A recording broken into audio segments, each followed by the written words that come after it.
আকবর হোসেন লিপনের ছোট ভাইয়ের বাড়িতে অপরাধীরা একত্রিত হয় এবং পরিকল্পনা করে এই হত্যাকাণ্ড ঘটাবে। এরপর সন্ধ্যার দিকে একজন ভ্যান চালক ইদ্রিস আলী তার দেওয়া তথ্য মতে সকলে এই ভিকটিমের উপরে চড়াও হয় এবং শুটার সাজেদ মল্লিক তার হাতে থাকা একটি বিদেশি পিস্তল দিয়ে 3 রাউন্ড গুলি করে এবং ভিকটিমকে মাটিতে ফেলে দিয়ে তারা মুমূর্ষু অবস্থায় সেখানে রেখে পলায়ন করে। আমাদের অব্যাহত যে গোয়েন্দা নজরদারি এবং আমাদের আভিযানিক তৎপরতার কারণে এই হত্যাকাণ্ডের সাথে সরাসরি জড়িত 4 জনকে আমরা গ্রেফতার করে আপনাদের সামনে উপস্থাপন করেছি এবং তাদের বিরুদ্ধে আইনানুগ কার্যক্রম চলমান আছে এবং অন্যান্য আসামিদের গ্রেফতারও আমরা সচেষ্ট এবং আমাদের অভিযান চালনা করব। সকলকে ধন্যবাদ।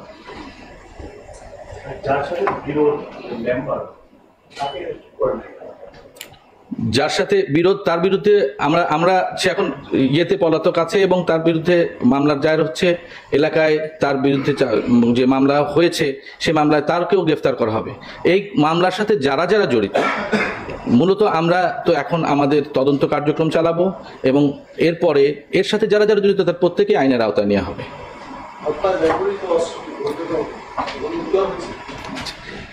আমাদের প্রাথমিক জিজ্ঞাসাবাদে জানা যায় যে সাজেদ মল্লিক, যে তার পিতা মঞ্জুর মল্লিক, সে হত্যাকাণ্ডে সরাসরি অংশগ্রহণ করে এবং তার হাতে 4 রাউন্ড অ্যামুনিশন ভর্তি একটি বিদেশি পিস্তল দিয়ে সে 3 রাউন্ড গুলি করে।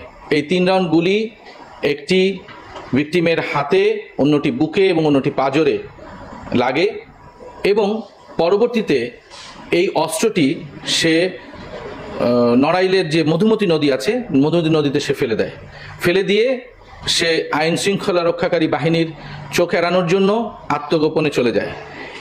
অন্যান্য যে আসামিগণ ছিল অর্থাৎ পাবেল শেখ, মামুন মোল্লা এবং রহমতুল্লাহ, এদের সাথেও অস্ত্র ছিল। পাবেল শেখ একটি রামদা, মামুন মোল্লা হাতে সুইচ গিয়ার এবং রহমতুল্লাহকে 1 লক্ষ টাকা দিয়ে ভাড়া করে নিয়ে আসা হয়েছিল এই হত্যাকাণ্ডে অংশগ্রহণ করার জন্য। এর যে সাথে যে আলামতগুলি আমরা উদ্ধার করার চেষ্টা করছি এবং মামলার যে ব্যবহৃত অর্থাৎ হত্যাকাণ্ডে ব্যবহৃত যে অস্ত্রটি, সেই অস্ত্রটি আমরা উদ্ধারের চেষ্টা করছি। আপনারা শুনেছেন যে আমরা গতকাল রাতেই এদেরকে গ্রেফতার করেছি এবং ঘটনাস্থলে আমরা নিয়ে যাওয়ার পরে অধিকতর তদন্ত করে এই মামলায় ব্যবহৃত সকল অস্ত্র এবং অন্যান্যদের গ্রেফতার করব।